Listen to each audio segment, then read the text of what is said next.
ہمارے یہاں جو چیزیں ہونا چاہیے وہ ہیں، جو نہیں ہونا چاہیے وہ نہیں ہے، سن لیجئے۔ میں نے کہا وہ کیا چیز؟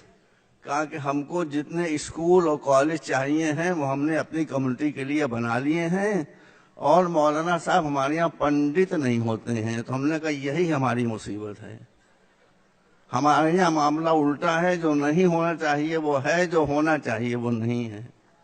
اسکول ہمارے یہاں نہیں ہے، کالجز ہمارے یہاں نہیں ہے، مولوی ہمارے یہاں بھرے ہوئے ہیں۔ مولوی حضرات جو ہیں وہ نگیٹو پریچنگ کرتے ہیں، لوگوں کو غلط راستہ بتاتے ہیں، علماء ہمیشہ ملاتے ہیں اور جوڑتے ہیں۔ میرے پاس 5 منٹ ہے، میں وقت کا بہت پابند ہوں، 3 منٹ اور رہ گئے میرے پاس، 3.5 منٹ۔ دیکھیے ہمارے رسول نے فرمایا ہے کہ عقل مندی کی بات کہیں سے بھی ملے لے لو، ہندو کے منہ سے ملے لے لو، یہودی کے منہ سے ملے لے لو، کسی کے منہ سے ملے لے لو۔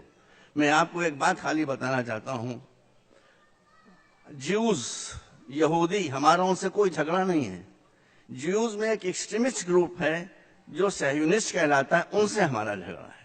اب میں آپ بتاتا ہوں، یہ واقعہ میں نے ریڈرز ڈائجسٹ میں بہت پہلے پڑھا تھا کہ جب سن 48 میں یہودیوں کو ان کی خیال میں ان کی زمین مل گئی تو وہ اپنے چیف پریسٹ کے پاس آئے، ان کہا کہ ہم کو ہماری زمین اسرائیل مل گیا ہے، ہم یہوہ کا شکریہ ادا کرنا چاہتے ہیں۔ کہا کیسے ادا کرنا چاہتے ہو؟ سنیے، بات میں ختم کر رہا ہوں۔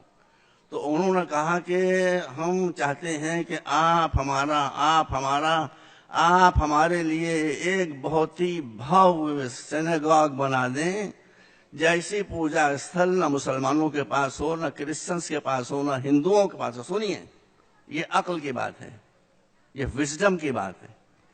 اس نے کہا، لوگوں نے کہا ایک ایسا بھویہ شاندار سینیگاگ بنا دیں کہ ایسا سینیگاگ، ایسا پوجا استھل کسی کمیونٹی کے پاس نہ ہو۔ تو اس نے کہا کہ میں اگر ایک فرض کرو ہیرا تراش کر اور ہیرے کا بنا دوں سینیگاگ، تو اس ہیرے کے سینیگاگ کی حیثیت اور اہمیت یہوہ کی نظروں میں کیا ہوگی؟ تو انہوں نے کہا کچھ نہیں۔ یاد رکھیے یہ بات، یاد رکھیے۔ کہا تو تم جتنے اربوں ڈالرز لائے ہو، اس سے سینیگاگ نہ بناؤ، اس سے اپنی کمیونٹی کو بناؤ۔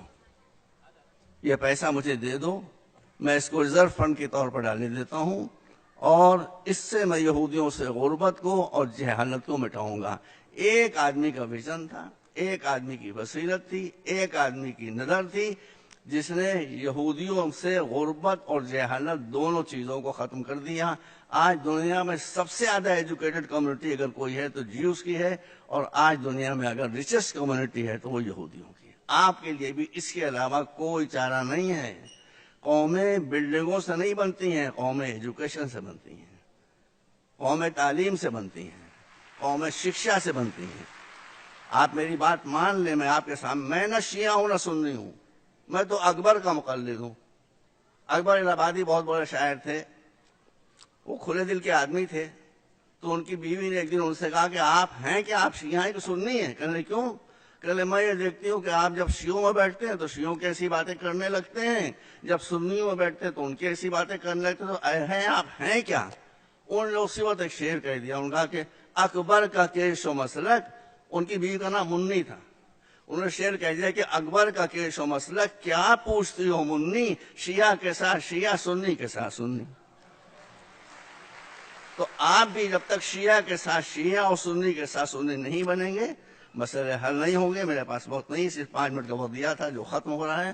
میں آپ کو آخری بات کہنا چاہتا ہوں کہ مولا علی نے ارشاد فرمایا ہے کہ جس کے پاس ایجوکیشن نہیں ہے اس کے پاس جو کچھ ہے وہ سب چلا جائے گا، جس کے پاس ایجوکیشن آ گئی جو کچھ اس کے پاس نہیں ہے وہ سب مل جائے گا۔ آپ کو عزت مل جائے گی، آپ کو پیسہ مل جائے گا، آپ کو حکومت ملے گی۔ دل سے نکلی ہوئی آواز کو آپ سن لیں اور دل تک پہنچا لیں کہ سب سے پہلے آپ کو اپنے بچوں کو ایجوکیٹ کرنا ہے۔ دیکھیے یہاں پر جو لوگ چنئی سے آئے ہوئے ہیں اور وہ میگھالیہ سے آئے ہوئے ہیں، ایک ایک آدمی نے کیسے کیسے کام کیے ہیں۔